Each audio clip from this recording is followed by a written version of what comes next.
오늘의 말씀은 신약성경 누가복음 22장, 신약 페이지로 136페이지, 누가복음 22장 66절부터 23장 15절까지의 말씀을 살피겠습니다. 날이 새매 백성의 장로들 곧 대제사장들과 서기관들이 모이어 예수를 그 공회로 끌어들여 가로되 네가 그리스도여든 우리에게 말하라. 대답하시되 내가 말할지라도 너희가 믿지 아니할 것이요 내가 물어도 너희가 대답지 아니할 것이니라. 그러나 이제 후로는 인자가 하나님의 권능의 우편에 앉아 있으리라 하시니 다 가로되 그러면 네가 하나님의 아들이냐? 대답하시되 너희 말과 같이 내가 그니라. 저희가 가로되 어찌 더 증거를 요구하리요? 우리가 친히 그 입에서 들었노라 하더라. 무리가 다 일어나 예수를 빌라도에게 끌고 가서 고소하여 가로되 우리가 이 사람을 보매 우리 백성을 미혹하고 가이사에게 세 바치는 것을 금하며 자칭 왕 그리스도라 하더이다 하니 빌라도가 예수께 물어 가로되 네가 유대인의 왕이냐? 대답하여 가라사대 내 말이 옳도다. 빌라도가 대제사장들과 무리에게 이르되 내가 보니 이 사람에게 죄가 없도다 하니 무리가 더욱 굳세게 말하되 저가 온 유대에서 가르치고 갈릴리에서부터 시작하여 여기까지 와서 백성을 소동케 하나이다. 빌라도가 듣고 묻되 저가 갈릴리 사람이냐 하여 헤롯의 관할에 속한 줄을 알고 헤롯에게 보내니 때에 헤롯이 예루살렘에 있더라. 헤롯이 예수를 보고 심히 기뻐하니 이는 그의 소문을 들었으므로 보고자 한지 오래였고 또한 무엇이나 이적 행하심을 볼까 바랐던 연고로라. 여러 말로 물으나 아무 말도 대답지 아니하시니 대제사장들과 서기관들이 서서 힘써 고소하더라. 헤롯이 그 군병들과 함께 예수를 업신여기며 희롱하고 빛난 옷을 입혀 빌라도에게 도로 보내니 헤롯과 빌라도가 전에는 원수이었으나 당일에 서로 친구가 되니라. 기도하시겠습니다. 하나님의 은혜를 찬양합니다. 오늘 저희는 교회력으로 고난주간을 맞이하여 예수님께서 하나님의 아들로 이 땅에 오신 그 의미를 다시 상고하고 또한 예수님을 십자가에 잡아 죽이는데 당일에 저희가 친구가 되니라 하였던 빌라도와 헤롯의 마음이 그 속에 어떤 것을 가지고 있었기 때문에 은혜에서 떨어졌는지를 살피고자 합니다. 저희 마음을 여시어 증거되는 말씀의 진정한 뜻을 가슴으로 받고 하나님께 영광 돌리는 시간으로 이끌어 주시옵소서. 주 예수 그리스도 이름 받들어 기도 올렸습니다. 아멘. 저희는 딱히 교회력에 따라 저희가 교회 행사를 하지는 않습니다. 그런데 구약에 있었던 일곱 절기 그런 것들은 예표적 의미였을 뿐이고 그런 모든 것이 그리스도 안에서 실체로 발견되느니라 라는 말씀을 저희가 알고 있습니다.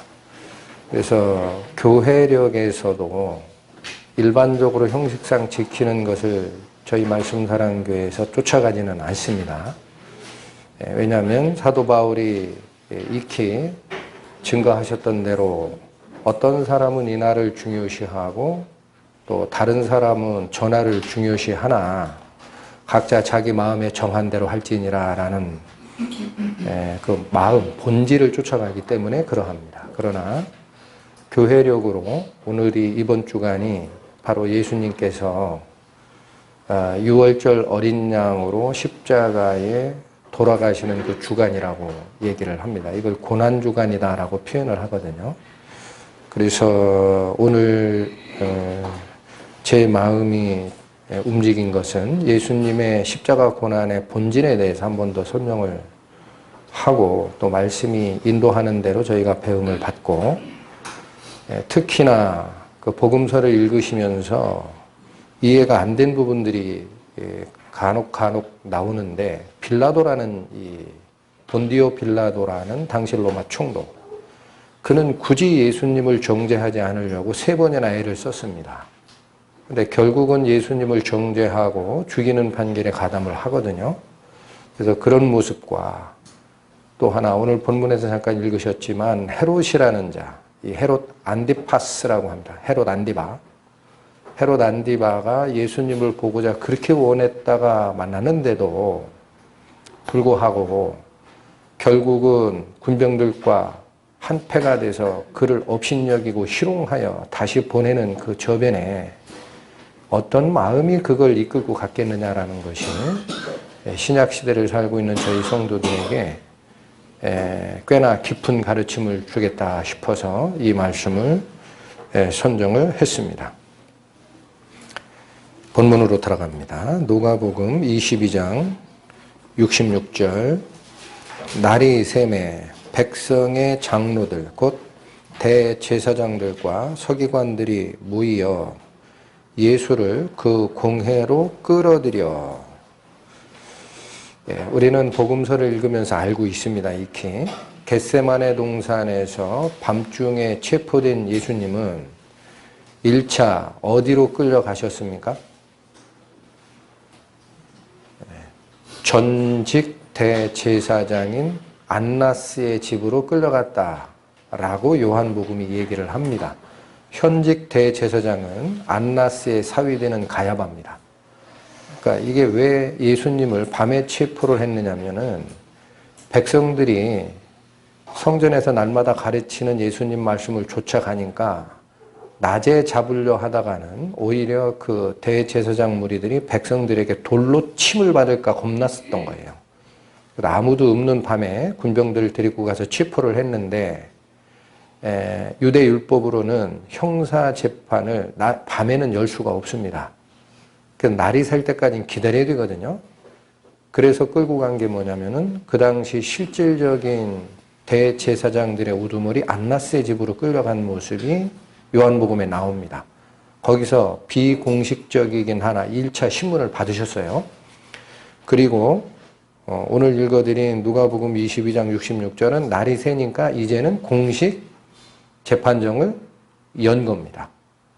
그래서 여기 공회라는 것은 이스라엘 표현으로는 산헤드린이라고도 하고 종교 재판석입니다. 여기서 사형 판결이 나면은 곧바로 죽일 수 있습니다. 그래서 그걸 다시 열었다라는 표현이 66절의 말씀이었는데 67절과 68절을 보면 그들의 요구와 예수님의 답변이 나옵니다. 67절 가로되 내가 그리스도여든 우리에게 말하라. 대답하시되 내가 말할지라도 너희가 믿지 아니할 것이요 내가 물어도 너희가 대답지 아니할 것이니라. 내가 그리스도라면 분명하게 말하라 라는 공식 신문에 예수님의 답변이 어떻게 나갔습니까? 내가 말해도 너희가 믿지 않을 거고 첫 번째. 두 번째는 또 내가 오히려 묻는 일이 있을지라도 너희들도 답변을 하지 않을 거 아니냐. 이미 마음에 정해놨지 않느냐. 그 말입니다. 사실관계를 확인하려고 묻는 게 아니라 예수님을 잡아 죽이려고 진작에 결의를 했어요. 가룟 유다에게 돈 줘서 어떻게 하면은 군중이 없을 때 쉽게 체포할까 다 작전을 짰기 때문에 너희들 짜놓은 대로 가는 거지 나에 대해서 알고 싶은 마음이 있겠느냐라는 말씀을 주신 겁니다. 근데 이 사례는 이미 안나스의 집에서 한 번 신문을 할 때도 드러났던 현상입니다. 잠깐 가보십니다. 요한복음 18장. 신약성경 179페이지입니다. 요한복음 18장 12절 13절. 이에 군대와 천부장과 유대인의 하속들이 예수를 잡아 결박하여 먼저 안나스에게로 끌고 가니 안나스는 그해 대제사장인 가야바의 장인이라. 19절로 갑니다. 대제사장이 예수에게 그의 제자들과 그의 교훈에 대하여 물으니, 자, 여기 벌써 묻고 있죠. 20절 예수께서 대답하시되 내가 드러내놓고 세상에 말하였노라. 모든 유대인들의 모이는 회당과 성전에서 항상 가르쳤고 은밀히는 아무것도 말하지 아니하였거늘 어찌하여 내게 묻느냐. 내가 무슨 말을 하였는지 들은 자들에게 물어보라. 저희가 나의 하던 말을 아느니라. 예수님의 답변은 이미 당신께서 하나님의 아들 그리스도이심을 공개적으로 다 가르쳤다라는 거예요. 너희들도 듣고 있고. 근데 그걸 굳이 나한테 물을 필요가 있겠느냐라고 반문을 하신 겁니다. 이런 어법은 이미 너희들이 알고 있는데 묻는 것은 진실을 원하는 게 아니다라는 거예요. 정죄의 목적이 있지 않느냐라는 겁니다. 이렇게 답변이 나왔습니다. 22, 23절 이 말씀을 하심에 곁에 섰던 하속 하나가 손으로 예수를 쳐 가로되 내가 대제사장에게 이같이 대답하느냐 하니 23절 예수께서 대답하시되 내가 말을 잘못하였으면 그 잘못한 것을 증거하라. 잘하였으면 내가 어찌하여 나를 치느냐 하시더라. 24절 안나스가 예수를 결박한 그대로 대제사장 가야바에게 보내니라. 안나스의 개인 집에서 비공식적 신문에 들어갔을 때도 예수님께서는 당신의 변호를 하시지를 않았습니다. 대신에 어떤 말씀으로 대체했어요? 이미 공개적으로 내가 선언한 게 있는데 다 알고 있는데 뭘 묻느냐라고 했어요. 그리고 이런 태도를 불손하게 여긴 대제사장의 부하 하나가 예수님을 쳤습니다. 예수님께서 하신 말씀이 뭡니까? 내가 말을 잘못했으면 그걸 지적해봐라 그랬어요. 내가 말을 잘하였으면 네가 어찌하여 나를 칠 수 있느냐라고 반문을 하셨죠. 거기에 대제사장이 됐든 그들의 하속이 됐든 네가 이런 게 잘못됐어라고 답변 나온 게 있었습니까? 없습니다. 곧바로 24절 안나스가 예수를 결박한 채로 어디로 보내요? 그해 공식적 대제사장 자기의 사위 가야바에게로 그냥 보내버렸습니다. 그러니까 이 말씀을 오늘 본문에서 다시 공개된 법정에서 다시 증언하신 겁니다. 본문으로 다시 옵니다. 누가복음 22장 67절 가로되 내가 그리스도여든 우리에게 말하라 대답하시되 내가 말할지라도 너희가 믿지 아니할 것이요. 이미 정해놓고 있지 않느냐 너희 마음속에. 68절 내가 물어도 너희가 대답지 아니할 것이니라. 너희들 마음을 굳혔잖아. 그런 얘기예요. 안나스 그 집에서도 뭐라고 예수님께서 반문하셨어요? 손으로 나를 치지를 말고 내가 한 말이 어느 게 잘못됐으면 그 얘기를 해봐라라고 반문 들어갔죠. 답변 나왔습니까? 안 나왔습니다. 그러니까 그런 상황을 아시니까 다시 이렇게 말씀을 주신 거예요. 69절 그러나 이제 후로는 인자가 하나님의 권능 우편에 앉아 있으리라 하시니. 자, 굉장히 중요한 말씀을 하십니다.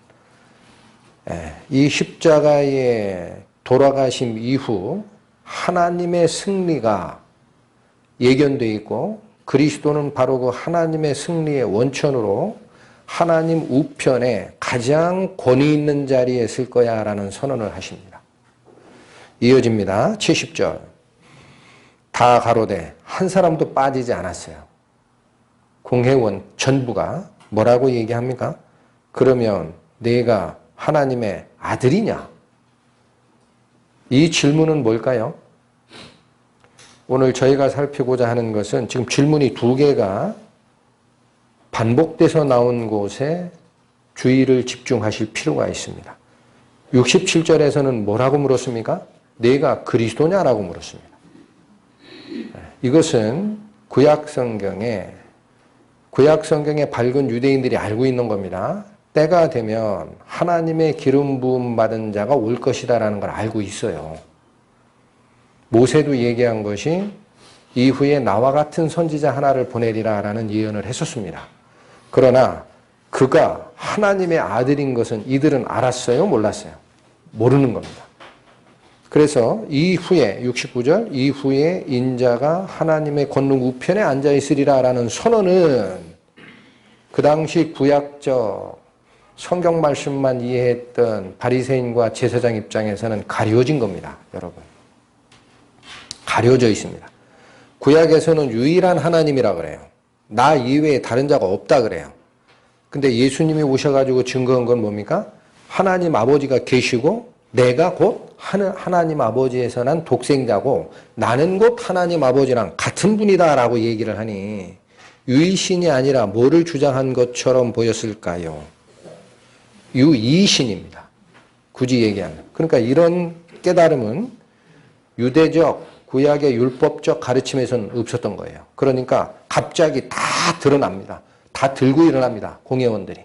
이게 그 표현입니다. 70절 다 가로되 뭐라고 얘기해요? 그러면 내가 하나님의 아들이냐? 이렇게 물었습니다.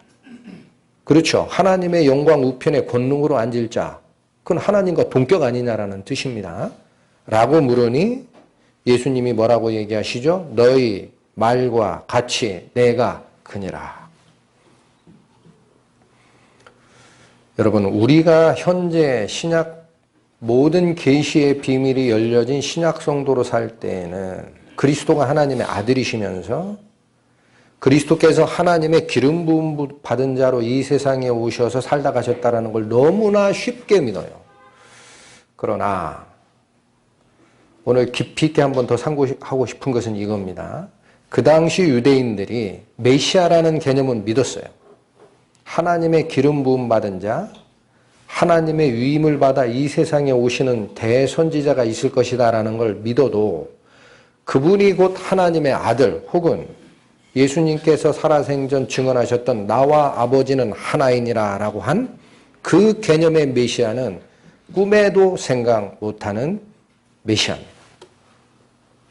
이걸 잘 기억하셔야 됩니다. 자, 그래서 조금은 어려운 말씀이지만 영의 세계에서 하나님이 기름 부었다라는 존재가 있었습니다. 그게 누굽니까? 가장 영화로웠던 천사의 우두머리. 가장 영화로웠던 천사의 우두머리를 성경에서는 뭐라고 얘기하느냐? 하나님의 기름 부음 받은 자라고 얘기합니다.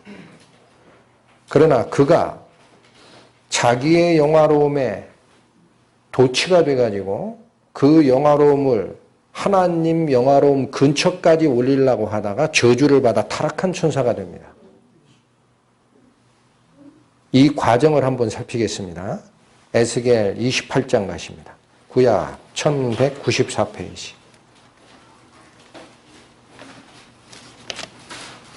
에스겔서 28장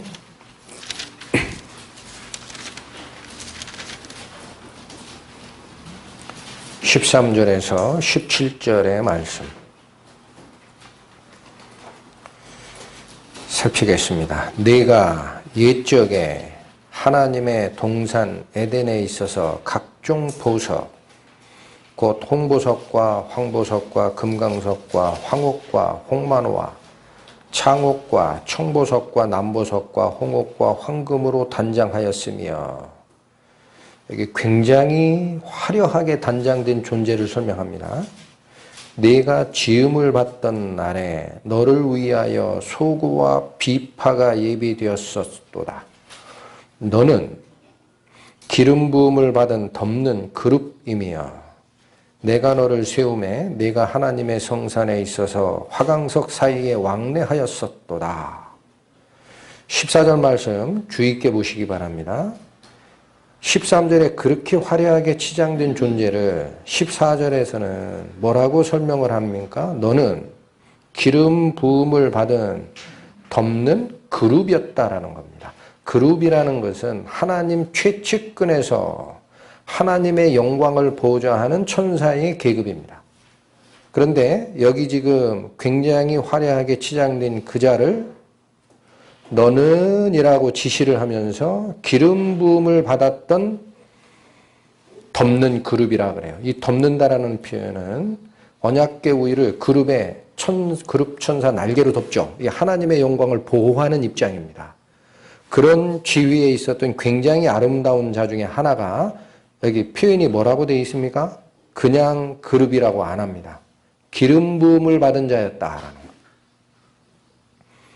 기름 부음을 받았다라는 이 표현은 여러분 예수님을 예수 그리스도라고 우리가 표현하죠. 그때 그리스도, 크라이스트라는 것은 히브리어로 바꾸면 메시아가 됩니다. 메시아. 근데 이 메시아라는 단어의 뜻이 뭐냐면은 기름 부음 받은 자라는 뜻입니다. 잘 기억하십시오. 지금 에스겔서가 얘기하는 게 뭡니까? 영의 세계에서 여러분 이 영적 세계의 진리가 구분을 못하면 굉장히 위험하게 가요. 그러니까 잘 들으셔야 됩니다. 하나님의 세상, 이 세상을 창조하기 이전에 영적 세계에서 하나님의 영광을 실어 나르는 자로 기름 부었던 그룹이 있었다라는 거예요. 이게 그렇게 화려한 역할을 수행하던 천사의 장입니다. 이해하시겠죠? 지금 우리가 알고 있는 메시아, 그리스도는 그 뒤에 이 처음 영계에서 기름 부음을 받았던 영화로웠던 천사가 반역하고 우주 질서를 회파한 후에 그 질서를 회복하러 오시는 완전한 하나님의 아들로서의 메시아인 거고, 그걸 헷갈리면 안 됩니다. 좀 더 읽겠습니다. 15절. 내가 지음을 받던 날부터 내 모든 길에 어떠하였다? 완전하였다. 그래. 완전하더니 마침내 불의가 드러났도다. 내 무역이 풍성함으로 네 가운데 강포가 가득하여 내가 범죄하였도다. 너 덮는 그룹아. 그러므로 내가 너를 더럽게 여겨. 여러분, 하나님이 이 그룹을 이제 더럽게 여깁니다. 더럽게 여겨 하나님의 산에서 쫓아내었고 화강석 사이에서 멸하였도다. 화강석이라는 게 뭡니까? 빛이 나는 돌이라는 뜻이에요. 하나님의 영광의 빛이 나오던 돌이다라고 보면 이상이 없습니다. 그러니까 그 바로 옆에서 보좌하던 자니까 본인도 빛에 감싸인 존재입니다. 그렇게 영화로웠던 존재인데 드디어 불의가 드러났다라고 얘기를 하고 그래서 내가 너를 더럽게 여겨 하나님의 성산에서 쫓아냈고 화강석 사이에서도 이제는 끝냈다라는 거예요. 더 이상 네가 여기 머물지 마라. 17절 내가 아름다움으로 마음이 교만하였으며 내가 영화로움으로 내 지혜를 더럽혔으며 내가 너를 땅에 던져 열왕 앞에 두어 그들의 구경거리가 되게 하였도다. 구체적인 불의의 내용인 17절입니다. 하나님은 두 번을 반복합니다. 내가 아름다움으로 마음이 어떻게 바뀌었다? 교만하게 바뀐 것이다. 또 한 번 반복합니다. 내가 영화로움으로 내 지혜를 더럽혔다라는 거예요. 그래서 하나님 보기에 더럽게 여겨 하나님의 산에서 쫓아내고 화강석 사이에서 멸했다라는 겁니다. 그러면 이 영화로웠던 기름 부음 받은 천사의 최고 우두머리가 하나님 앞에 더럽게 여겨지는 요소가 뭐라고 나온 겁니까? 반복해서 자기의 아름다움에 심취하다 마음이 교만해진 것이고 바꾸어 말하면 자기가 영화로운 존재로 생각하면서 그 지혜가 이제는 더럽혀졌다라고 얘기를 합니다. 그러니까 이 말씀이 무슨 말일까요? 이 말씀이. 자, 교만이라는 것이 첫 번째 지적이 되어 있어요. 교만이. 근데 하나님은 성경 말씀에서 분명하게 명시하는 교만에 대한 하나님의 입장이 있습니다. 이건 참고만 하십시오. 잠언 16장 5절입니다. 무릇 마음이 교만한 자를 여호와께서 미워하시나니라고 되어 있습니다. 그리고 여기 다시 집중하십시오. 에스겔 28장 17절에 두 번이나 반복한 그의 불의가 뭐라고 얘기하는 거다라고 그랬어요?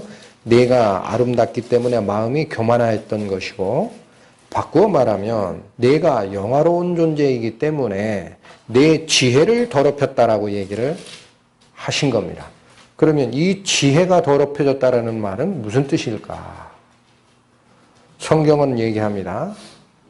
하나님이 설명하시는 지혜는 이것도 참고하십시오. 시편 111편 9절 이후입니다. 여호와를 경외하는 것이 지혜의 근본이라 그래요.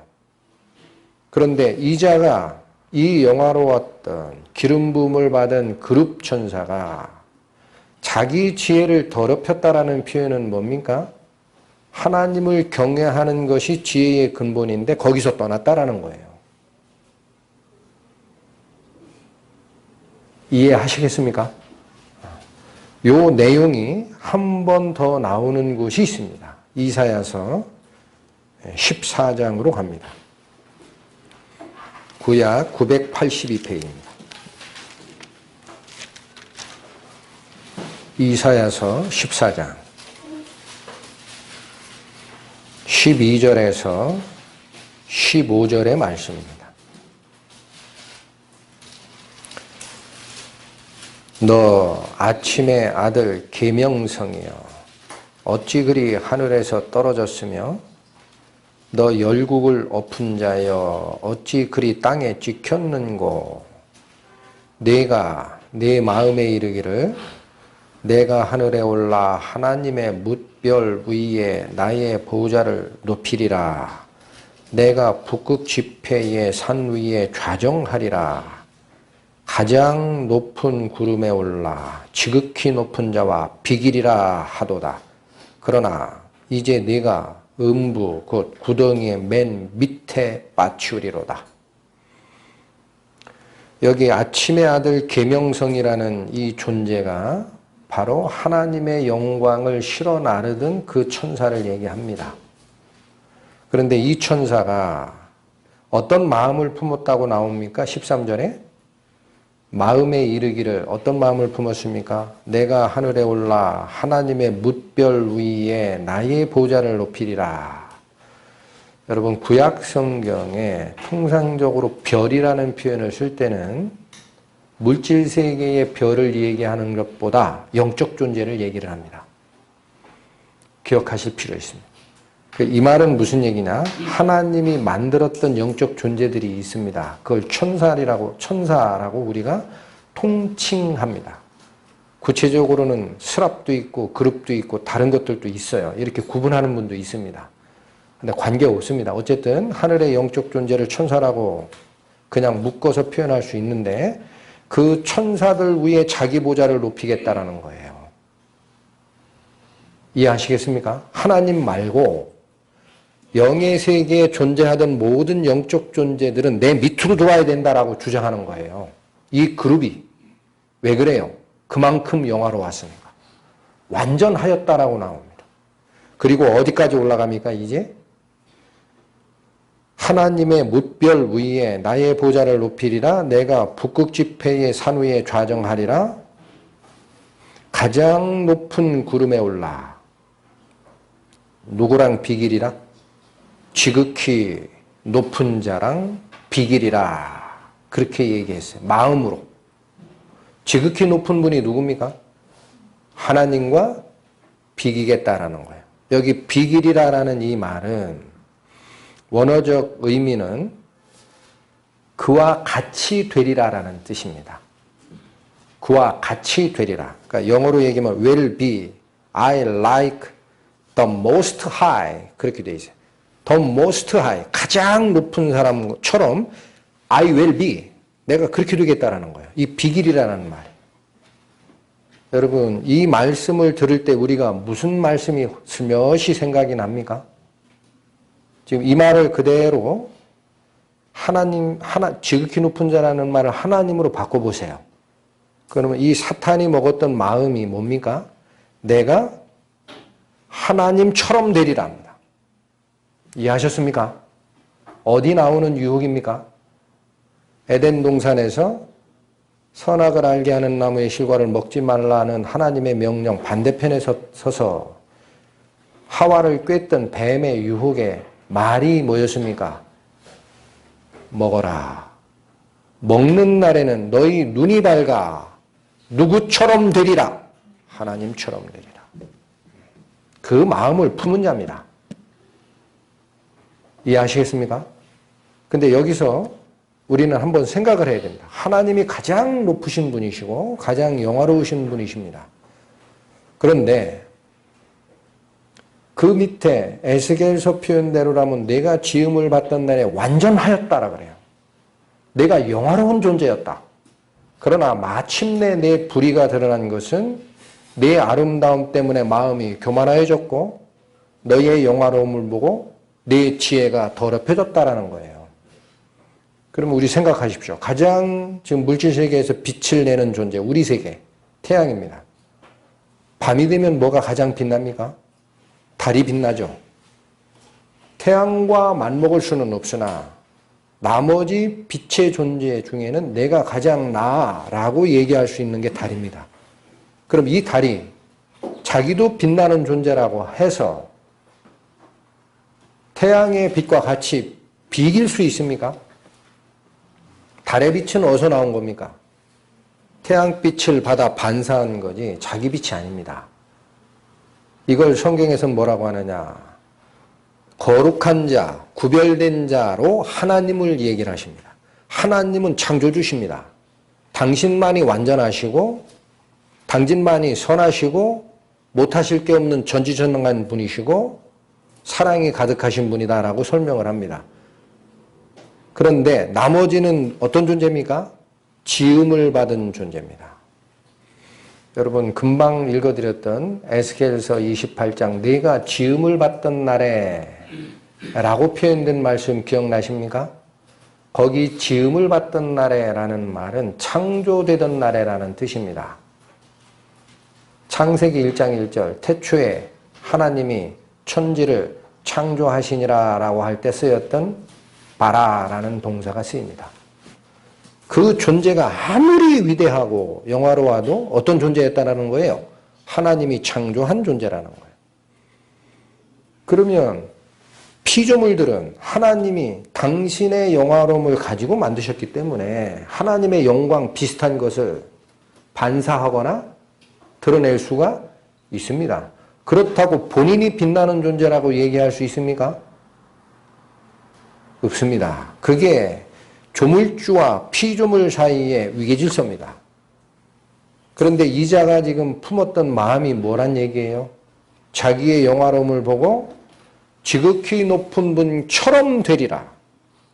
내가 판단자가 되고 내 밑에 두라라 하나님의 무별들아.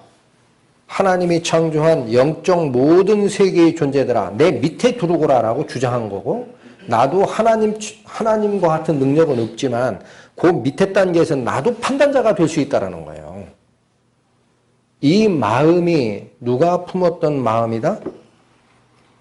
타락한 사탄. 그 전에 영화로웠던 기름 부음 받은 천사, 그룹 천사가 품었던 지혜를 혼탁시키고 교만해졌던 그 근원이라는 거예요. 문제가 생겼습니다. 그러니까 이 우주 질서의 위계 질서의 파괴가 누구에 의해서 일어난 겁니까, 여러분? 하나님 다음으로 영화롭게 지음을 받았던 기름 부음을 받은 그룹에 의해서 일어난 사실입니다. 계시록에 가보면 이들을 쫓아온 무리가 한둘이 아니라 그래요. 얼마나 그래요? 하늘의 영적 존재 3분의 1이 쫓아갔다 그럽니다. 이 질서의 파괴를 하나님은 어떻게 회복시킬까요? 이제는 천사를 시키지 않습니다. 그 봤거든요. 가장 영화로웠던 천사가 교만에 빠지는 걸 하나님이 보셨어요. 그러면 이 일을 이제 무질서를 질서로 회복시키는 일에 기름 부어서 오는 존재는 누구냐? 천사를 절대 시키지 않습니다. 꼭 기억하십시오. 그들은 교훈을 받을 대상입니다. 그게 잘못됨을 하나님이 증명하시는 거예요. 우주 질서가. 누구를 보냅니까? 보겠습니다. 다니엘서 9장 1250페이지.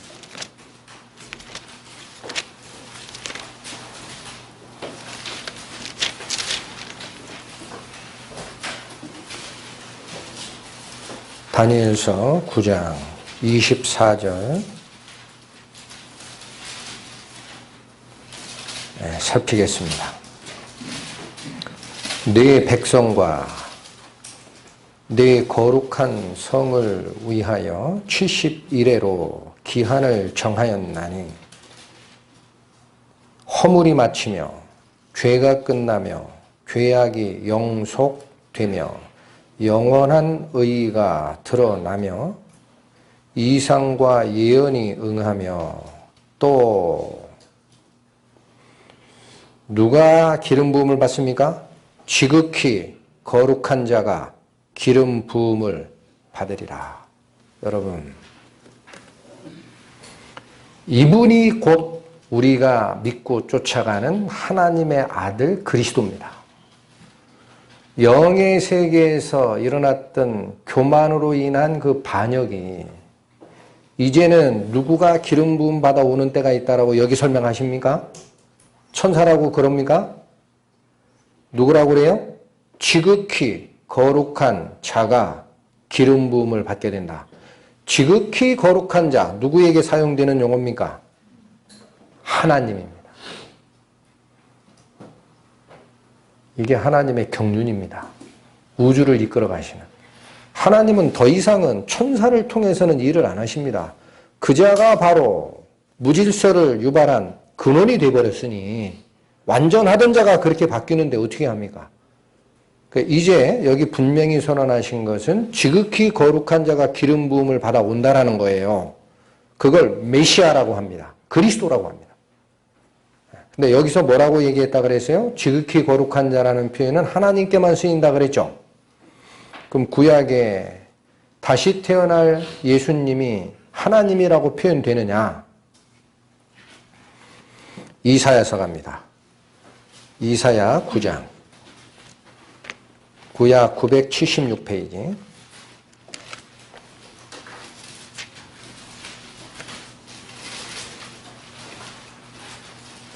(6절의) 말씀. 이는 한 아기가 우리에게 낳고 한 아들을 우리에게 주신 바 되었는데 그 어깨에는 정사를 메었고 그 이름은 기묘자라 모사라. 잘 읽으십시오. 전능하신 하나님이라 영존하시는 아버지라 평강의 왕이라 할 것임이니라. 여러분, 앞으로 인간 세상에 한 아들이 나올 텐데 그분의 지위를 뭐라고 합니까? 어깨에는 정권을 메고 오시고, 이게 통치자라는 뜻입니다. 그리고 그분은 기묘자라고 표현하신 것은 놀라우신 분이라는 거예요. 그리고 모사라는 것은 계획자라는 겁니다. 또 전능하신 하나님이라는 표현을 씁니다. 전능하신 하나님이라고 당신을 설명한 존재, 구약에 누구밖에 없어요? 하나님밖에 없습니다. 언제 그렇게 하셨습니까? 아브라함에게 나타나셔서 뭐라 그래요? 자기 개인적으로 씨가 나오게끔 수단을 다 썼습니다. 그리고 그 하갈을 통해서 이스마엘을 낳고 나서도 15년간인가 하나님께서 교제를 끊으신 후에 나중에 아브라함에게 나타나셔서 하시는 말씀이 나는 전능하신 하나님이라 너는 내 앞에 행하여 온전하라. 이 말씀 주신 분이 누구예요? 아버지 하나님이에요. 전능하신 하나님이라는 표현은 아버지 하나님께 쓰이는 호칭입니다. 자, 이어지는 말씀이 확실하죠. 영존하시는 누구라? 아버지라. 이 아들 하나님에게 쓰이는 표현입니까? 아버지 하나님께만 쓰일 수 있는 표현입니까? 하나님 당신이 오시는 거예요. 그러면 조금 복잡해지는데 이렇게 생각하실 분이 있습니다. 하나님 아버지가 온 게 아니라 아들 하나님이 오시지 않았습니까? 맞습니다. 그러나 그분이 곧 아버지 하나님이라고 성경은 얘기를 하십니다. 나를 본 자는 아버지를 보았거늘 어찌하여 아버지를 보이라 하느냐. 나와 아버지는 하나이니라. 뭘 얘기하시는 거예요? 본질을 얘기하는 거예요. 본질은 한 분입니다. 그러나 이 세상에 역할로 존재하실 때는 두 분으로 존재하시는 것이고 그리스도께서 부활하신 후에 바톤 터치에서 오시는 성령 하나님까지 포함하면 세 인격으로 계신 거예요. 이게 three persons라고 합니다. 세 인격으로 계시나 one God. 이게 삼위일체의 굉장히 심오한 원리입니다. 딱 한 분의 하나님이지만 역사하시는 것은 three persons, 세 인격체로 계시는 거예요. 품성이 세 분이라는 거예요. 하시는 일이. 이해하실 수 있습니까? 이분께서 이게 지극히 거룩한 자가 기름 부음을 받으리라 라는 표현입니다.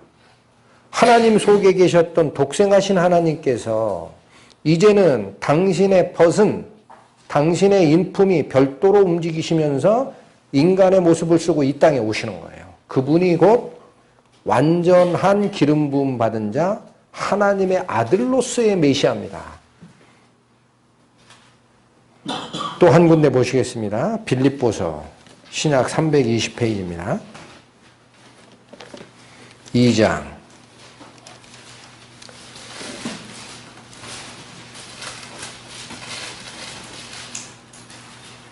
5절에서 11절까지 말씀입니다. 빌립보서 2장 5절에서 11절 너희 안에 이 마음을 품으라 곧 그리스도 예수의 마음이니 그는 근본 하나님의 지체이시나 그러지 않죠. 근본 뭐라고 그래요? 하나님의 몸통이라는 얘기예요. 본체.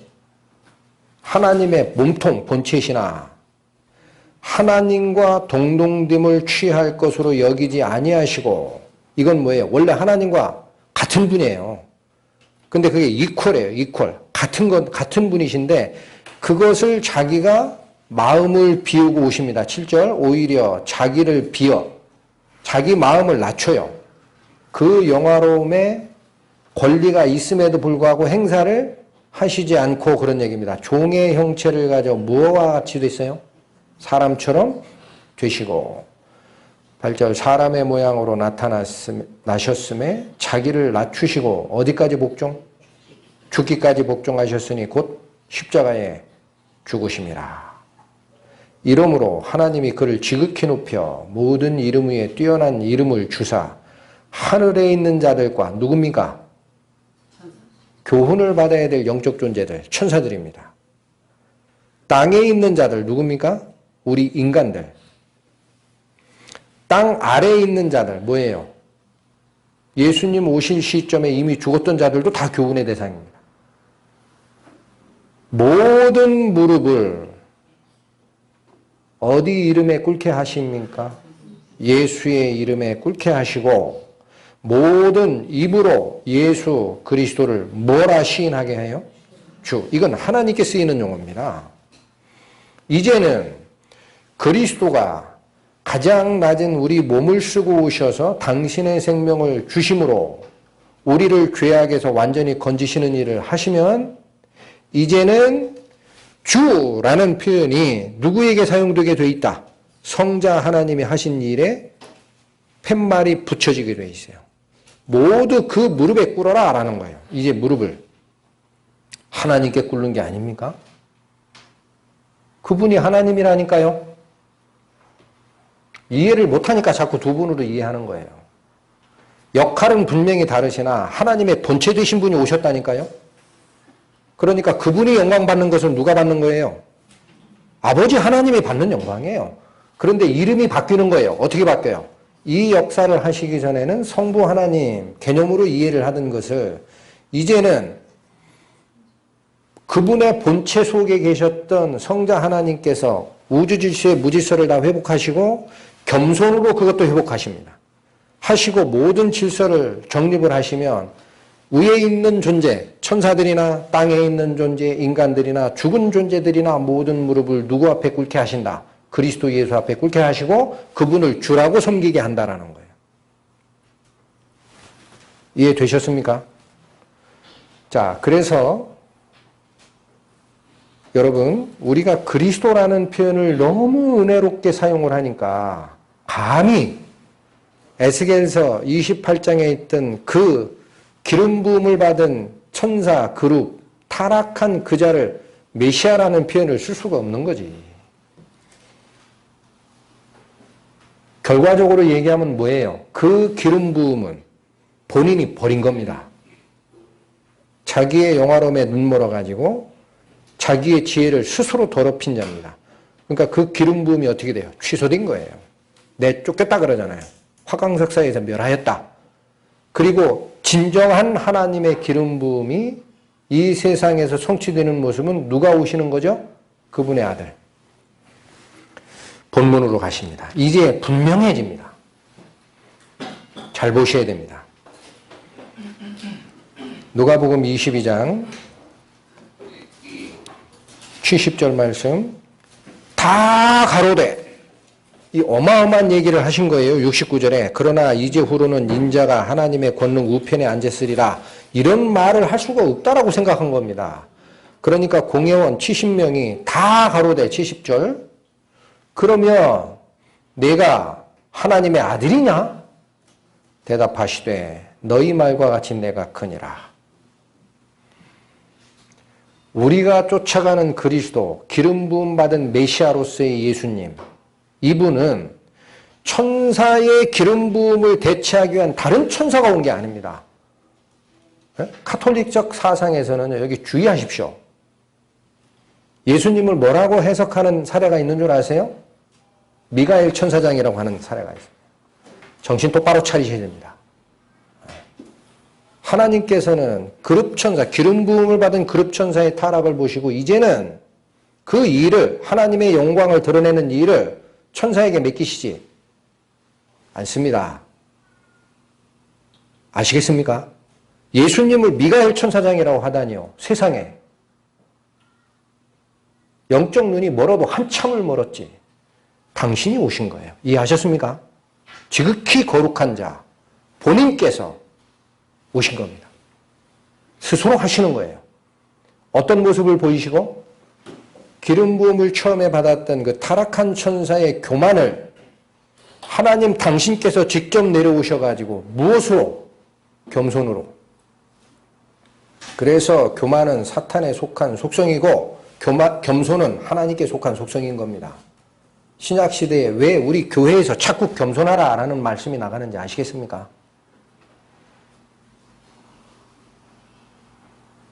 그 근본을 이해를 하셔야 내 신앙, 내 마음이 하나님께 향하게 되어 있어요. 하나님 앞에는 1.1핵도 내가 빛나는 존재라고 얘기하면 안 됩니다. 생각해 보십시오. 대낮에, 밤에 그렇게 화려하던 모든 별이 태양이 떠오르면 별이 보여요? 눈에 보이지 않아요. 왜 안 보여요? 본래 영화로우심인 하나님의 영광이 비치는 자리에는 다른 피조의 영광은 존재하면 안 됩니다. 그걸 드러내려 하는 것이 내가 내 지혜를 더럽혔다라고 하는 거예요. 하나님이 너를 더럽게 여겨 그의 산에서 쫓아내시고 화강석 사이에서도 멸하였다. 그런 무질서는 있을 수 없느니라.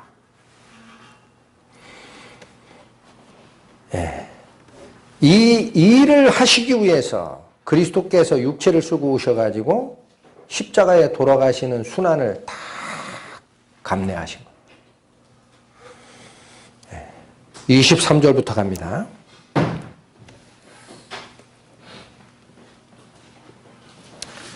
70절 다시 한번 보겠습니다. 다 가로되 그러면 내가 하나님의 아들이냐 대답하시되 너희 말과 같이 내가 크니라. 여기서만 이 말씀을 하셨을까요? 진작에 이걸 다 공표하셨습니까? 그분의 공생애에서 이미 다 드러난 겁니다. 요거 잠깐 살피고 갑니다. 요한복음 10장 갑니다. 요한복음 10장 신약 163페이지 24절에서 36절까지의 말씀.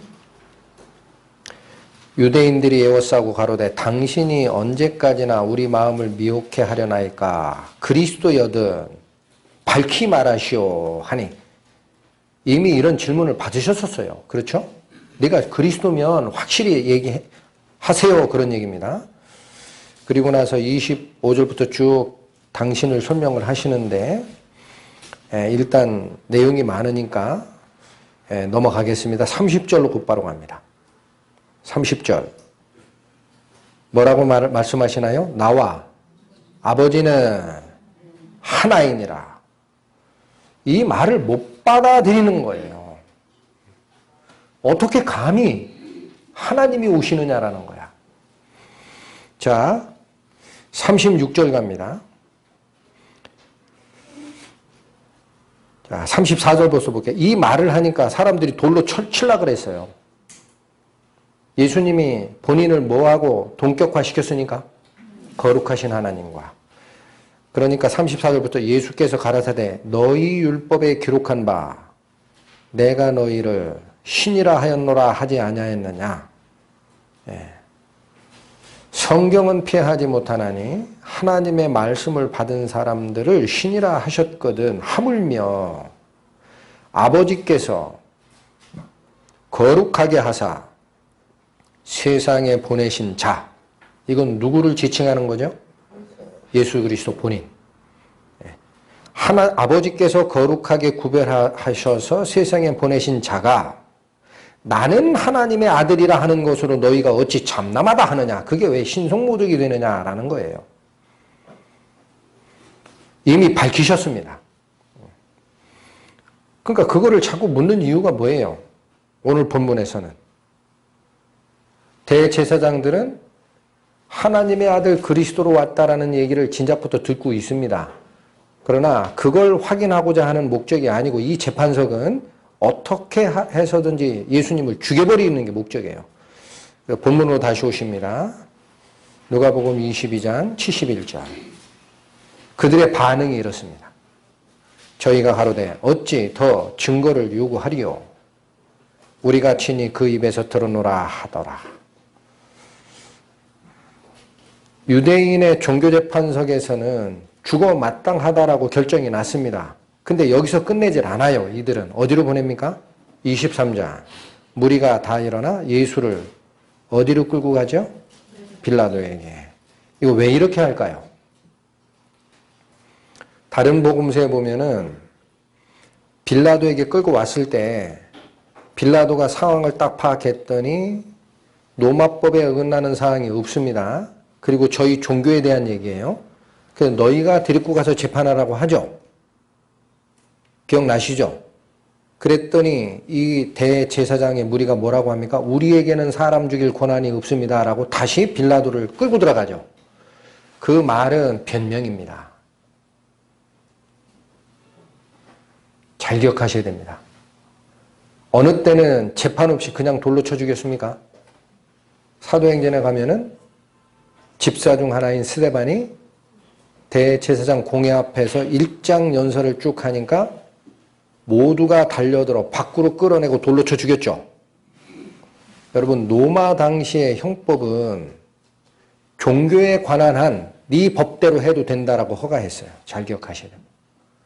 그러니까 빌라도가 뭐라고 그래요? 내가 보니 죽일 만한 일이 없고 니네 문제가 되는 것은 니네 종교에 대한 일, 니네 경전에 대한 일이니 니네들이 가지고 와서 재판하라라고 넘겨주는 거예요.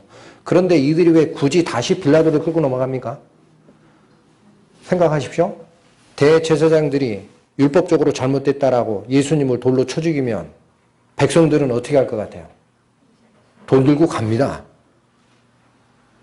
기억하셔야 돼요. 백성들은 예수님을 그리스도로 믿었어요. 돌마저 죽게 된 상황이에요. 그러니까 자기들이 손을 대는 게 아니라 뭘 등에 업는 거예요?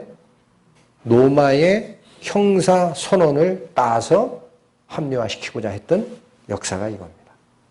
기억하시고 23장에서 고소하여 가로되 우리가 이 사람을 보매 백성을 미혹하고 가이사에게 세 바치는 것을 금하며 자칭 왕 그리스도라 하더이다.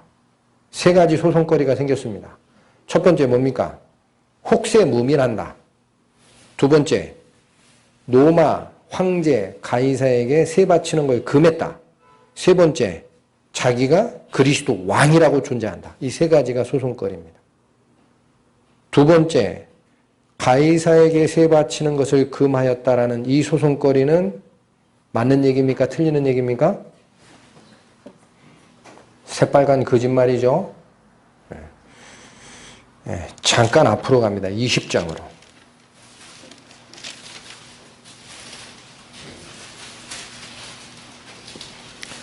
20장 19절부터 잠깐 몇 절 봅니다. 서기관들과 대제사장들이 예수의 이 비유는 자기들을 가리켜 말씀하신 줄 알고 즉시 잡고자 하되 백성을 두려워하더라.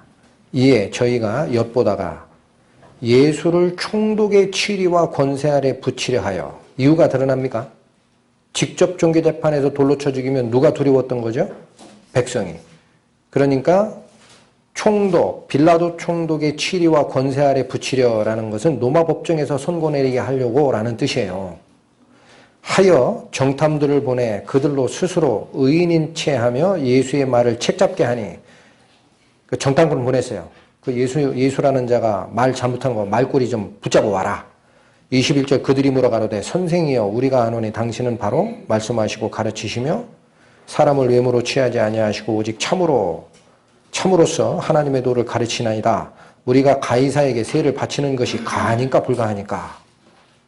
어떤 소송거리를 슬며시 집어넣은 거예요? 로마 법정에 잘못된 답변이 나올까 해서 이걸 집어넣은 거죠. 24절 예수님 답변이 뭡니까? 데나리온 하나를 내게 보이라. 네 화상과 글이 여기 있느냐? 대답하되 가이사의 것이니이다. 가라사대 그런즉 가이사의 것은 가이사에게 하나님의 것은 하나님께 바치라. 언제 가이사에게 세 바치는 걸 금했습니까? 예수님이? 그러나 원래 소송거리는 자기들이 의도한 대로 끌고 가고자 할 땐 거짓말이 붙여지는 거예요. 본문 다시 오십니다. 23장 세 가지 소송거리를 붙였어요. 자, 23장에서 제가 살피고자 하는 것은 12절에 나오는 이 말씀입니다. 12절 먼저 보세요. 헤롯과 빌라도가 전에는 원수였는데 당일에는 서로 뭐가 됐다? 이게 무슨 의미인지를 살피고자 하는 게 23장입니다. 자, 3절 다시 봅니다. 빌라도가 예수께 물어 가로되 내가 유대인의 왕이냐? 대답하여 가라사대 내 말이 옳도다. 4절 빌라도가 대제사장들과 무리에게 이르되 내가 보니 이 사람에게 죄가 없도다. 자, 너무 축약되어 있죠, 상면이. 네? 누가복음이 말씀하시는 이 장면은 이 구체적인 거를 얘기하고 싶은 게 아닌 거예요. 근데 너무나 축약되어 있어요. 뭐예요? 네가 유대인의 왕이냐? 예수님은 내 말이 옳도다. 빌라도가 이 자에겐 죄가 없다. 그렇죠? 무슨 신문이 이렇게 끝납니까? 그래서 이거는 좀 더 구체적으로 살필 겁니다. 요한복음에 가면은 이 내용이 자세합니다. 그런데 이렇게 압축해서 얘기하는 이유는 빌라도와 헤롯의 행태가 왜 당일에는 친구가 됐는지를 얘기하려고 하는 게 누가복음 23장의 핵심이기 때문에 다른 격가지를 쳐냈기 때문에 그런 거예요. 그러니까 여기서는 이들의 태도를 중심으로 보셔야 됩니다. 보시면 자, 죄가 없다라는 4절의 빌라도 선언에 5절 무리들은 수긍합니까? 안 합니까? 안 합니다. 다시 강하게 소송거리를 또 제기한 것이 5절입니다. 그리고 6절, 7절을 보세요. 빌라도가 듣고 묻되 저가 갈릴리 사람이냐? 하여 7절 헤롯의 관할에 속한 줄 알고 헤롯에게 보내니 때에 헤롯이 예루살렘에 있더라. 빌라도는 그들이 소송을 다시 제기하면서 뭐냐면 갈릴리부터 여기까지 온 유대를 혼동하게 하는 혹세무민하는 자요라는 말을 한 건데 빌라도가 딱 들으니까 어디서부터 이렇게 시작됐다고 그래요? 갈릴리. 그러면 생각하는 게 이거예요. 그 당시 이스라엘은 통치가 크게 두 지역으로 나눠져 있었어요. 북쪽, 갈릴리 쪽은 헤롯 안디바. 헤롯 안디바가 분봉왕으로 통치하던 지역이고 남유다 지역이 있죠. 이 지역은 복잡하고 성전도 있고 문제가 많으니까 로마에서 파송된 빌라도 총독이 직접 치리하던 지역입니다. 근데 백성들이 소송거리 다시 주장하다가 나온 말이 뭐예요? 갈릴리에서부터라고 합니다. 그러니까 이 빌라도가 생각하니까 뭐예요? 그러면 자기가 관할하는 남유다 지역이 아니네? 그럼 누구 관할 지역이다? 그 헤롯 안디바 지역이네. 그러면 왜 나한테 와서 소송 거는 거지? 하고 헤롯에게 보냅니다. 원래 헤롯은 갈릴리 쪽에서 거처합니다. 자기 통치 기반이 거기니까. 근데 여기는 유월절이죠. 예수님이 유월절로 돌아가시죠. 명절 지키려고 예루살렘 근처에 와 있던 걸 안 겁니다. 그래서 헤롯에게 다시 보냅니다. 그게 그 말입니다. 7절 헤롯의 관할에 속한 줄 알고 헤롯에게 보내니 이때에 헤롯이 어디에 있었어요? 예루살렘에. 유월절 지키러 와 있었던 거예요. 그러니까 간단하죠. 그러면 내 관할 아니네 하고 헤롯에게 보낸 거예요. 자, 그리고 나서 8절부터 11절까지는 헤롯이 예수님에 대했던 행태가 간단하게 제시가 되고 중요한 거는 11절 헤롯이 그 군병들과 함께 예수를 업신여기며 희롱하고 빛난 옷을 입혀 빌라도에게 도로 보내죠. 그리고 나서 12절 뭐라 그래요? 헤롯과 빌라도가 전에는 원수였는데 당일에는 서로 친구가 되니라 라고 말씀을 맺죠.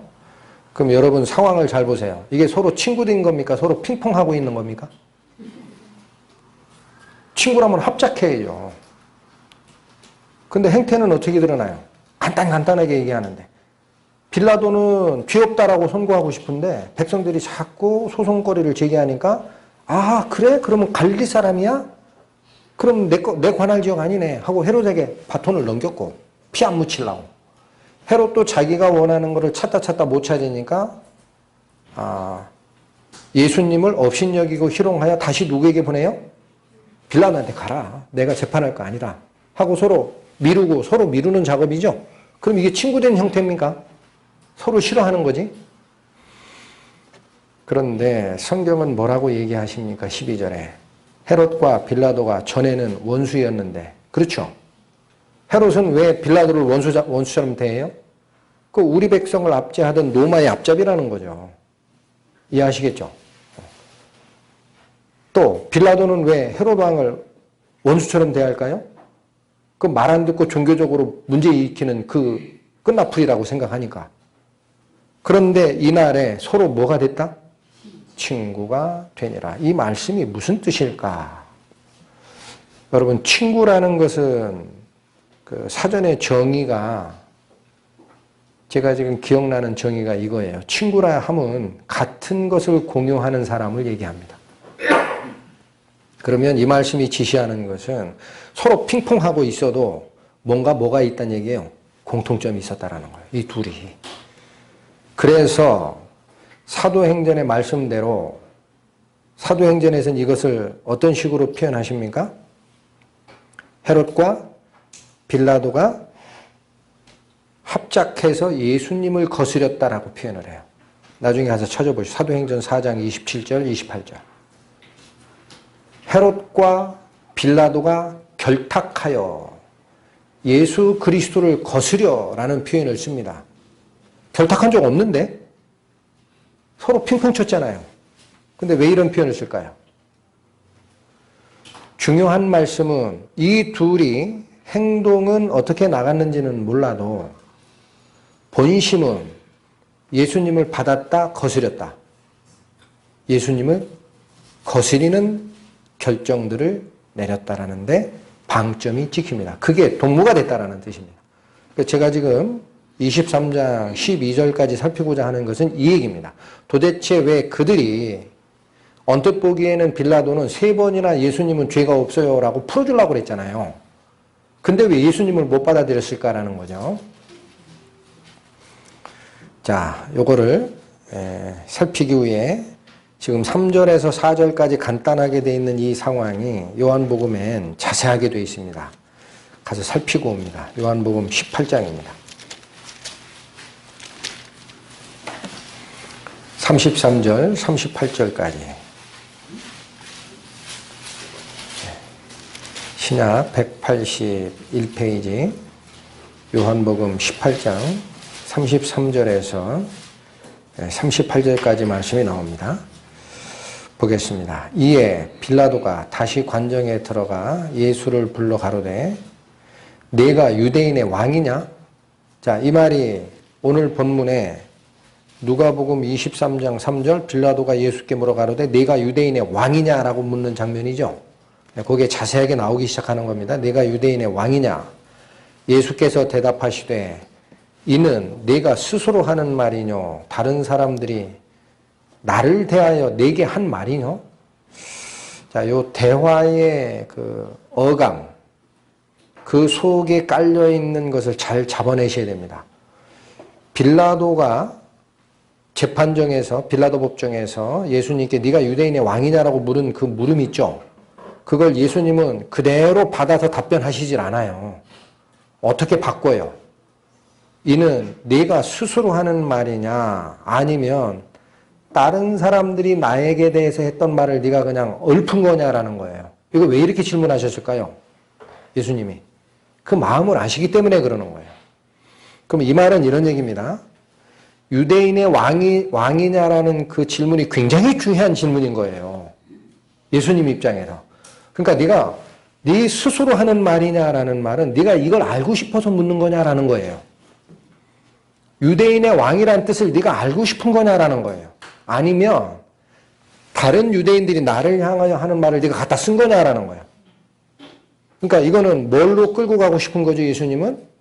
유대인의 왕의 진정한 의미를 네가 알고 싶으면 내가 설명해 줄게라는 뜻입니다.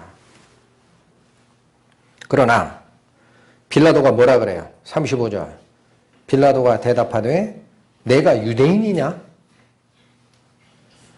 내 나라 사람과 대제사장들이 너를 내게 넘겼으니 내가 무엇을 하였느냐? 이게 무슨 뜻일까요? 빌라도의 마음이 뭐예요? 너 왜 자꾸 유대인의 왕 그 깊이 있는 걸 나한테 알려주려고 하냐? 나 관계없어야. 난 유대인 아니야. 근데 내가 왜 그런 걸 알아야 되는데? 이게 첫 번째 태도입니다. 그리고 이어지는 말씀은 뭡니까? 내가 지금 소송에 걸려있다는 거예요. 그 답변만 하라는 얘기야.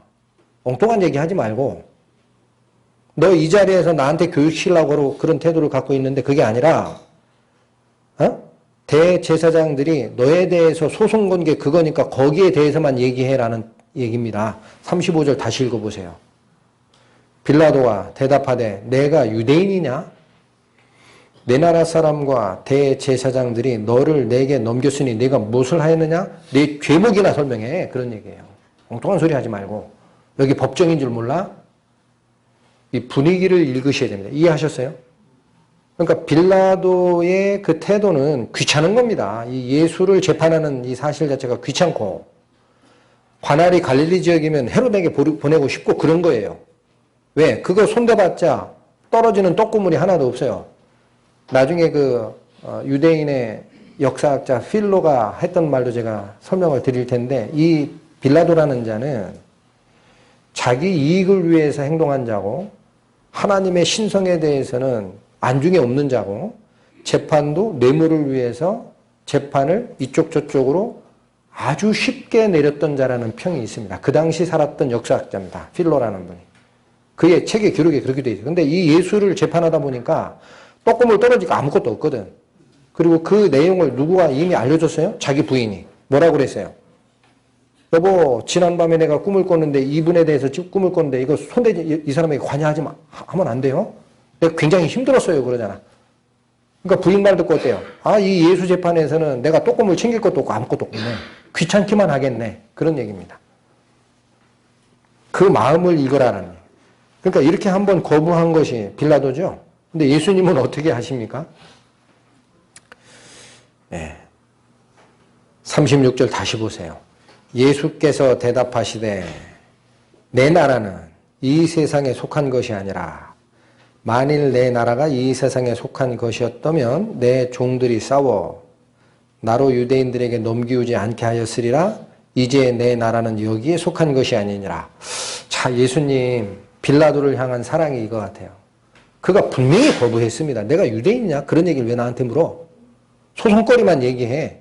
네 변명이나 해. 하면 우리는 입 딱 닫을 것 같아요. 다 틀렸다. 넌 지옥 가라. 근데 뭐라고 얘기합니까?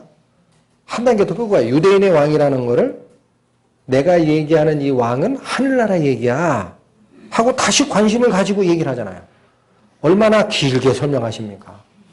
아, 너 보지 못하냐? 내가 이 나라 왕이면은 내 종들이 가만히 나를 칠포란하게 여기까지 놔줬겠냐? 그게 아니고 내가 너에게 하고 싶은 그 유대인의 왕이라는 말은 하늘나라 얘기하는 거야. 관심 좀 가져. 어? 이게 예수님의 마음이에요. 그런데 빌라도는 어떤 또 태도를 취합니까? 37절 보세요. 빌라도가 하루에 그러면 네가 왕 아니냐?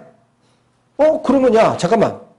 너 자꾸 하늘나라 얘기인데 그런 건 내가 잘 모르겠고 너를 고소했던 자들이 자칭 그리스도 유대인의 왕이라는 게 죄명인데 너 진짜 맞네. 네가 시인하는 거야? 그 얘기를 한 거예요. 이해하셨어요?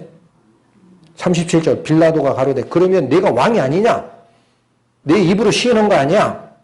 그러니까 예수께서 대답하시되 뭐라 그래요?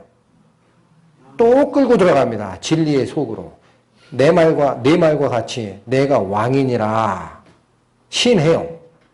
그런데 내가 이를 위하여 났고 이를 위하여 세상에 왔나니 뭐냐면 진리에 대하여 증거하려 함이라. 내가 왕은 맞는데 뭐 때문에 온 왕이다? 정치에 관심 가지고 온 자가 아니다. 나는 진리를 얘기하러 온 왕이야. 나는 진리의 왕이야. 이해했어? 진리에 좀 관심을 가져. 계속 얘기하잖아요. 3번이나. 이 모습이 보여야 됩니다. 그런데 빌라도의 태도는 어때요? 38절. 빌라도가 하르되 진리가 무엇이냐? 이 주석서를 쓴 믿음의 선진들이 뭐냐면요. 이거는 궁금해서 물은 게 아니라 뭐예요? 그 시용조로 한 말이에요. 진리가 뭐냐?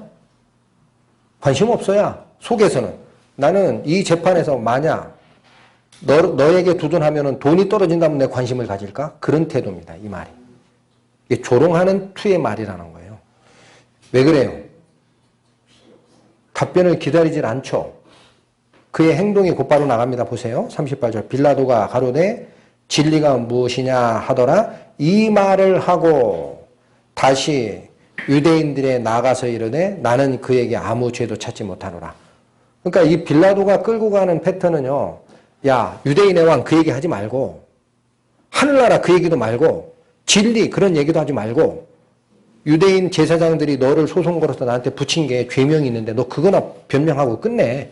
라고 재판을 끌고 가는 모습이지 예수님께서 3번씩이나 나의 나라 유대인의 왕 하늘나라 진리에 대한 것 얘기해도 이 빌라도는 끝끝내 어떻게 해요? 무관심으로 일관합니다. 이걸 보시라는 거예요. 그래서 이 잡다한 얘기를 싹 집어치우고 누가복음 23장은 간단하게 하는 겁니다. 네가 유대인의 왕이냐? 예수님이. 네 말이 옳도다.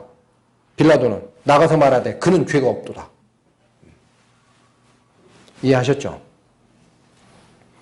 왜 이랬을까라는 거예요.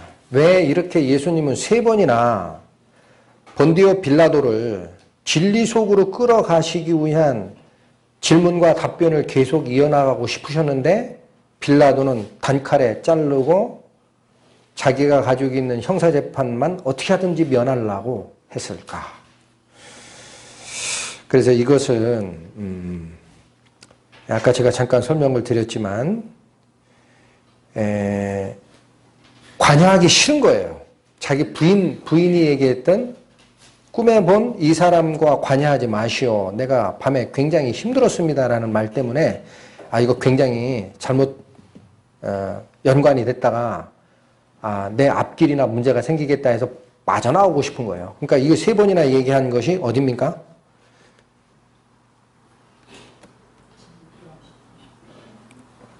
자, 지금 저희가 누가복음 23장 12절까지만 읽어드렸는데 밑으로 잠깐 내려가서 보세요. 22절. 누가복음 23장 22절. 빌라도가 3번째 말하되 이 사람이 무슨 악한 일을 하였느냐? 나는 그 죽일 죄를 찾지 못하였나니 때려서 놓으리라 라고 말을 하죠. 그러니까 빌라도는 예수를 유죄로 정죄하고 싶은 마음이 없고 자기가 알고 있는 로마 법에 따르면 죽을 만한 일을 한 흔적이 드러난 게 하나도 없는 거예요. 그러니까 놔줘야 되는 거예요. 그래서 3번이나 내가 얘기했다 이거예요. 그럼 놔줘야 되죠. 공의로운 재판장이면. 근데 왜 예수님을 다시 그들에게, 유대인들에게 넘겨주고 죽게 할까요? 왜 그렇게 할까요? 23절 다시 보세요. 저희가 큰 소리로 재촉하여 십자가에 못 박기를 구하니 저희의 소리가 이긴지라 라고 표현을 합니다. 이 말은 그 백성들의 요구에 빌라도는 굴복했다는 얘기예요. 백성의 소리가 이겼다라는 말은 빌라도의 무죄 판결이라는 그 자기 중심적 판단을 백성들이 우기는 말에 자기가 오히려 그 밑에 들어가서 굴복했다라는 뜻입니다. 왜 했겠느냐라는 거죠. 왜 했겠을까요? 여기에 조금 더 자세히 나온 것이 요한복음 19장입니다. 다시 가십니다. 182페이지.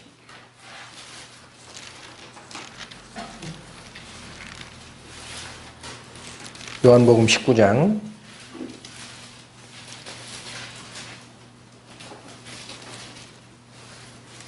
12절 말씀 보세요. 이러함으로 빌라도가 예수를 놓으려고 힘썼으나 유대인들이 소리질러 가로되 이 사람을 놓으면 가이사의 충신이 아니니이다.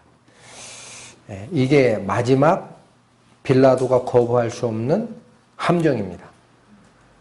왜 가이사의 충신이 아니라 그래요? 왜 로마 황제의 충신이 될 수 없다 그럽니까? 무릇 자기를 왕이라 하는 자는 가이사를 반역하는 것이기 때문에 이 자를 놓으면 당신도 같이 동조한 것이 됩니다라는 거예요. 이해하셨어요? 유대는 로마의 지배 아래 있는 피지배국이기 때문에 그들이 얘기하는 정치 계열에서는 왕은 누구밖에 없다고 해야 돼요. 우리를 지배하는 로마의 황제 가이사밖에 왕이 없어요. 근데 예수님이 본인을 왕이라고 하는데 당신이 놓아버리면 그럼 당신 스스로 가이사 말고 이 왕권을 인정한 거니까 그건 가이사에게 반역한 게 되는데 어떻게 놓으려고 이렇게 백성들의 무리가 딱 발목을 잡은 겁니다. 그 후에 어떻게 되는 거예요? 어쩔 수 없이 놓아주는 겁니다. 그러면 이 본디오 빌라도라는 이 총독은 자기가 판단할 때 죄가 없다라는 걸 알았고 관여하고 싶지 않았지만 요 발목 잡는 소리에 자기가 유죄 판결로 자기 생각과 철학을 바꿔버린 겁니다. 왜 그랬을까요? 여기 성경에는 안 나옵니다. 그러나 아까 제가 잠깐 설명을 드렸듯이 사도행전 4장 27, 28절에 보면 그 둘이 헤롯과 빌라도가 둘이 연합하여 그리스도를 대적했다라고 나와요. 그리스도 편에 쓴 게 아니라. 그러면 이 근원을 살피는 분들은 뭐라고 하느냐. 당시 로마 총독이 이스라엘의 총독으로 올 때 통상 임기가 3년이랍니다. 3년. 그렇게 바뀐대요. 근데 이 본디오 빌라도만큼은 제가 기억하는 걸로 임기가 10년을 넘겨요. 그 왜 그랬을까? 그러면 3번 임기를 연임한 거죠? 그러니까 자리 보존에 굉장히 관심이 많았던 자고, 특히나 가이사에게 충신이 아니다라는 이 말에 합당한 행동을 하지 않으면 로마 황제가 불러 올립니다. 자기 자리가 없어지는 거예요. 그러니까 빌라도가 마지막에 죄 없다라는 자기 판단을 유보하고 백성들의 말에 승복하게 되는 이유는, 근원은 뭐라는 거예요? 자기 자리 보존입니다. 자기 자리 보존. 이걸 기억하라는 거예요. 그래서 아까 잠깐 설명을 드렸지만 그 당시 유대 역사학자 필로의 기록에 의하면은, 이 기록에 있는 겁니다. 빌라도를 뭐라고 평가하느냐? 뇌물을 좋아하고 신을 모독하며 공평치 않은 재판을 하기로 유명한 자다라고 평했어요. 자기 책에. 신을 모독했다는 말은 무슨 뜻이에요? 여러분 이건 참고만 하십시오. 누가복음 13장 1절에 가면은요, 빌라도가 갈릴리 사람들의 피를 제물에 섞은 일로라고 누군가 예수님께 와서 얘기를 합니다. 그게 어떤 얘기냐면요, 갈릴리 사람 피를 제물에 섞었다라는 표현은 그들이 로마 정부에 의해서 체포 대상자로 유죄 판결을 받았던 자인 것 같아요. 그러니까 이스라엘 독립운동을 했던 열심당원이라고도 누구는 얘기를 합니다. 그래서 유죄 판결하고 공식적 수배에 들어갔는데, 이 사람들이 갈릴리 쪽에 가가지고 하나님께 제사 드릴 때 그 제당에 나와 있던 거를 발견한 겁니다. 그러면 신을 모독하는 행태가 아니라면 최소한 어떻게 돼요? 제사 끝나는 걸 보고 와서 체포를 하든지 해야 되겠죠. 근데 어떻게 했냐면 병사들을 시켜가지고 제물 드리는 상태에서 쳐 죽여버렸어요. 그러니까 그들의 몸에서 나온 피가 제물과 섞여버렸죠. 그게 누가복음 13장 1절에서 얘기하는 빌라도가 갈릴리 사람들의 피를 그 제물에 섞은 일로 예수님께 와서 얘기했다라는 게 그 말입니다. 그러니까 이 자가 신에 대한 경외감이 있느냐입니까? 자기가 생각하기에 공식 수배자, 사형 선고받은 공식 수배자가, 물론 그들이 보기에는 이교도겠죠. 유대의 하나님께 제사하기 위해서 성전에 제물 드리고 있는데 기다리지 못하고 그 자리에서 쳐 죽이죠. 그게 신을 모독하는 자라는 거예요. 그러니까 이 빌라도의 마음이 왜 예수님께로 가지를 못하고, 3번을 얘기하잖아요. 유대인의 왕이라는 거 궁금하냐? 딴 사람들이 하니까 끌어다 쓰는 말이냐? 네 답변만 해. 나의 나라는 여기에 속한 게 아니라 하늘에 속한 거야. 아, 관심 없다니까? 그럼 네가 유대인의 왕이라고 승복하는 거 맞네? 아니, 그게 아니고 나는 진리에 대해서 증거하는 왕이라니까? 아, 진리가 뭐냐? 관심 없어? 나가서 죄 없어. 얘기하잖아요, 빌라도가. 제가 이걸 자세하게 살피는 이유는 뭐냐면요, 하나님을 쫓아가는 과정에 하나님 반대편으로 우리를 이끄는 마음이 뭘까라는 겁니다. 그게 뭐라는 거예요, 빌라도의 경우는? 자기의 육신적 영달입니다. 확인되십니까? 그게 친구가 됐다, 공통분모가 있다라는 거예요. 그럼 또 한 번 살필 것은, 헤롯은 어떤 행태를 이어갑니까? 본문으로 가세요. 누가복음 23장 8절. 헤롯이 예수를 보고 심히 기뻐하니 이는 그의 소문을 들었으므로 보고자 한 지 오래였고, 헤롯이 예수님을 보고 어떤 반응을 보였다 그래요? 엄청 기뻐했다 그래요. 예수님 보고. 왜 그래요? 옛날부터 보고 싶어 했다라는 거예요. 오랫동안. 그런데 그 이유가 분명하게 드러납니다. 다시 있습니다. 8절. 헤롯이 예수를 보고 심히 기뻐하니 이는 그의 소문을 들었으므로 보고자 한 지 오래되었어요. 그리고 또한 무엇이든지 이적 행하심을 볼까 바랐던 때문이라는 얘기예요. 그러니까 예수님을 원했던 것은 뭐예요? 야, 그 기적한다는 사람인데 그 기적 좀 내 앞에서 했으면 얼마나 좋겠나, 이걸 보고 싶은 거예요. 헤롯이 예수님을 기다렸던 거는. 근데 단순히 그렇다라고 보지는 않습니다. 왜 그러냐? 여러분 이 스토리 아시죠? 헤롯 안디바가 자기 형제가 누구 돼요? 그 처였던 그 부인을 자기가 왕이 되고 나서 자기 처로 바꿔버려요. 그러니까 헤롯 집안을 보면은요, 콩가루 집안입니다. 누구 아내든 관계없어요. 자기가 걸렸으면 데려다 살아요.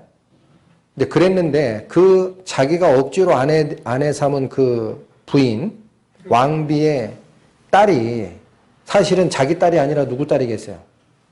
그 먼저 데려왔던 그 남자의 딸이죠. 근데 그게 요사한 춤을 추니까 거기에 홀딱 반해가지고 네가 원하는 거 내가 다 들어줄게 이렇게 말을 툭 뱉었다가 요 아내가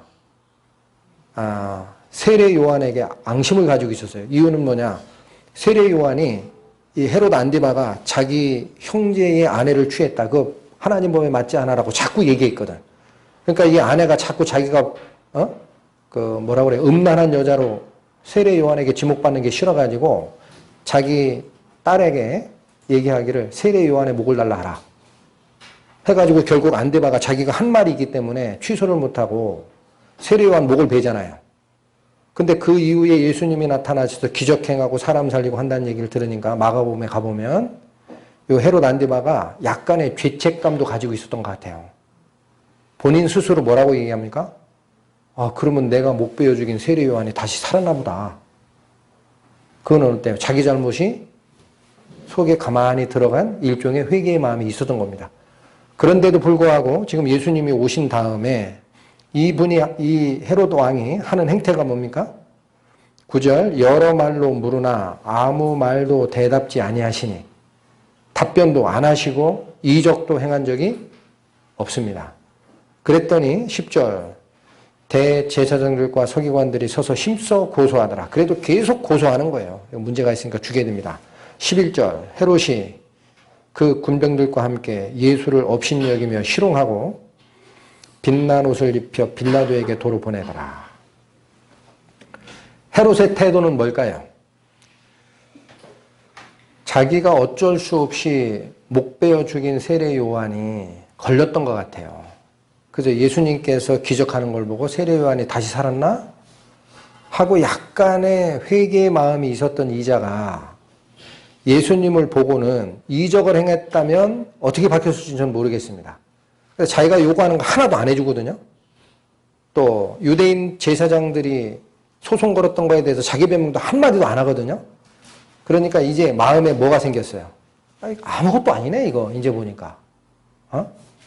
나나 너나 뭐. 그러니까 어떻게 해요?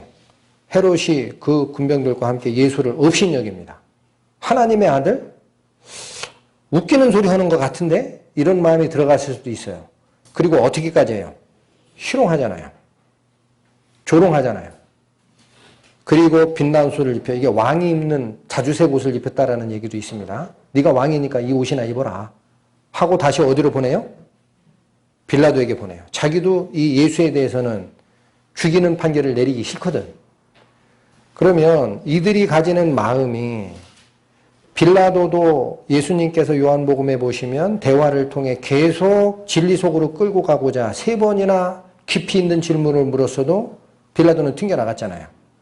근데 이 헤롯은 자기가 세례 요한을 죽인 일에 대해서 약간의 죄책감이 있었던 그 부분을 계속 간직하고 있었다면 회개의 길로 들었을 수도 있었었는데 결국은 다른 사람들과 똑같이 업신여기고 희롱하고 그리스도 반대편에 서는 이유가 뭘까?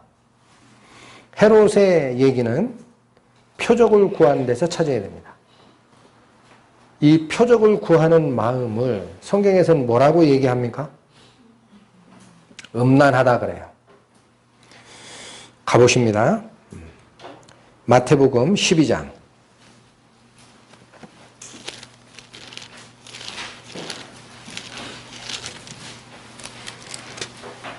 마태복음 12장 38절 39절 보십니다. 그때에 서기관과 바리새인 중 몇 사람이 말하되 선생님이여 우리에게 표적 보여주시기를 원하나이다. 39절 예수께서 대답하여 가라사대 악하고 음란한 세대가 표적을 구하나 선지자 요나의 표적밖에는 보일 표적이 없느니라.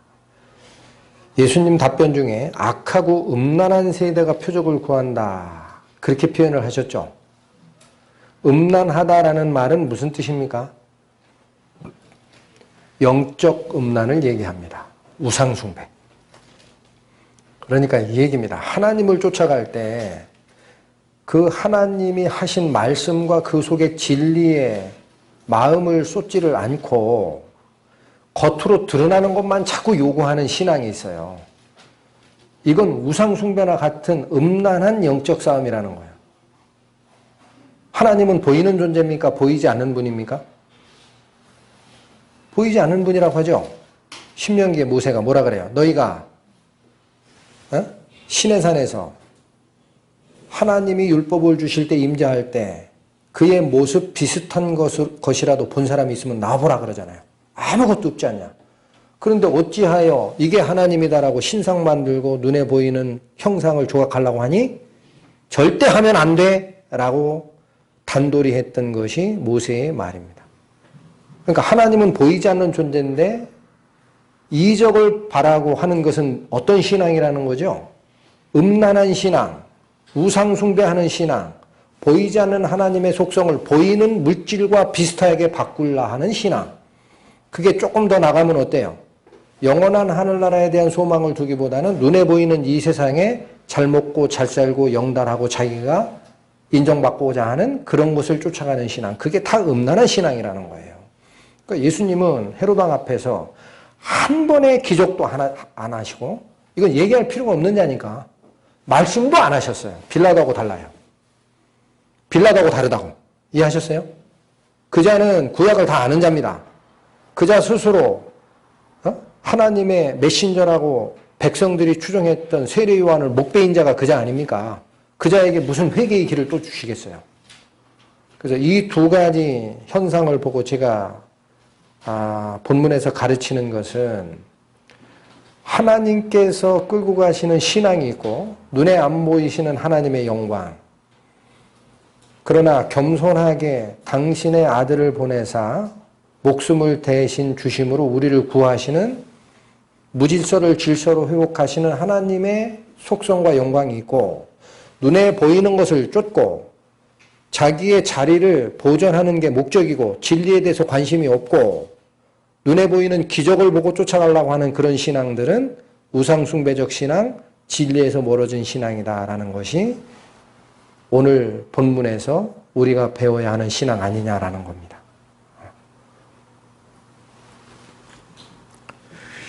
자, 특히나 여기 본문에서 보면 참 재미있는 그 정황을 봐요. 헤롯과 빌라도가 옛날에는 뭐였다라는 거예요? 원수였어요, 원수. 근데 당일에는 뭐가 됐어요? 마음이 하나로 뭉치는 친구가 됐습니다. 어느 편에 섰다라는 거예요? 예수님 반대편에 섰다. 그분이 얘기하는 진리에는 관심이 없었다. 그래서 어떤 분은 그렇게 얘기합니다. 우리가 보이지 않는 하나님의 인도를 말씀을 통해 배우고 쫓아갈 때 사람인지라 이게 마음이 맞는 사람들이 있을 수 있어요. 교회 안에서도. 그러면 교제하는 단계를 넘어서 이게 그룹화가 되기 시작합니다. 이쪽은 이쪽대로 모이고 이쪽은 이쪽대로 모이고 또 얘기하다 보면 어때요? 미혹하는 영이 틈타요. 그래서 이쪽 사람들 비난하려고 한 거 아닌데 꼭 다른 사람 흠담 얘기가 은근히 나오고 그 벼식과 같아서 가슴 속 저 뱃속 깊이 들어간다 그러죠. 하다 보면은 뭐냐면 파벌을 만들고 문제를 야기를 합니다. 그런데 그것이 지금 이들이 쫓아갔던 방향이라는 거예요. 나중에 원수가 됐다가 합쳐지고 친구가 되고 이합집산 되죠. 근데 예수님은 어떤 분이십니까? 옛날이나 지금이나 앞으로나 한결같으신 분이다 그래요. 그분은. 그러니까 그분을 친구 삼아야 됩니다. 사람을 친구 삼으려고 하지 마시고 그렇다고 사람을 원수 삼으라는 얘기는 아닙니다. 헤롯과 빌라도가 했던 이 친구 맺는 것이죠. 이걸 쫓아가지 말라는 거예요. 그럴 필요가 없다. 영원히 변치 않는 그리스도 예수의 인도함. 그 안에 모든 게 있잖아요. 위로도 있고 가르침도 있고 사람을 볼 필요가 없어요. 그 가르침이 영의 세계에서 있었던 반역에서부터 시작해가지고 또 바로 앞에 하나님의 아들 그리스도 예수를 놓고도 이들과 반대편에 서게 되는 헤롯과 빌라도의 사례가 예수님의 고난주간을 맞아서 우리가 한번 다시 상고해야 될 가르침이 아닌가 생각을 했습니다. 마치겠습니다. 하나님의 저희를 향한 사랑에 저희는 찬양과 감사를 드리지 않을 수가 없습니다. 가장 영화로우셨던 하나님, 하나님의 본체이셨던 성자 하나님 당신께서 그 영화로움을 잠시 유보하시고 우리 인간과 같이 가장 낮은 형체를 가지고 오셔서 교만으로 뿌려놨던 무질서와 죄를 일소하시고 저희를 하나님의 형상을 닮은 자로 다시 세워주셨습니다. 이 가르침이 저희에게 너무나 은혜롭습니다. 이 가르침 남은 시간 저희가 쫓아갈 지표로 삼게 하여 주시고 저희 마음을 열어 변치 않는 친구이신 예수님만 바라보고 쫓아가는 생활로 이끌어 주시옵소서. 예수님 이름 받들어 기도 올렸습니다. 아멘.